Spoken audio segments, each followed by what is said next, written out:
ফ্যাসিবাদ বিরোধী সব শক্তিকে ঐক্যবদ্ধ থাকতে হবে, তা না হলে আবারও তারা মাথাচাড়া দিয়ে উঠবে, এমন মন্তব্য করেছেন বিএনপির স্থায়ী কমিটির সদস্য নজরুল ইসলাম খান। শুক্রবার জাতীয় প্রেস ক্লাব মিলনায়তনে খেলাফত আন্দোলনের ৪৩তম প্রতিষ্ঠা বার্ষিকী উপলক্ষে আলোচনায় তিনি অন্তর্বর্তী সরকারকে ফ্যাসিবাদ বিরোধী সব শক্তি সাথে যোগাযোগ করে একসাথে লড়াই করার আহ্বান জানান। কোন দল ক্ষমতায় আসবে এটা সরকারের ভাবনার বিষয় না, জনগণ ঠিক করবে বলেও জানান তিনি।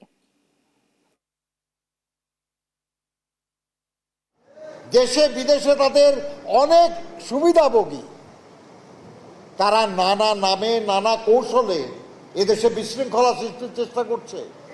তারা আমাদের আন্দোলনের সাফল্যটাকে ব্যর্থ করে দেওয়ার চেষ্টা করছে। আমাদের যদি ঐক্যবদ্ধভাবে তাদের প্রতিহত করতে না পারি, তাহলে তারা কিন্তু ওই পরাজয়ের প্রতিশোধ নিয়ে ফেলবে। এখন যে সরকার দায়িত্বে আছে তারা হলেন অন্তর্বর্তীকালীন সরকার, ওনারা কোনো দলের লোক না। কাজে কোন দল ক্ষমতায় আসলো বা না আসলো তাতে তাদের কিছু আসে যায় না।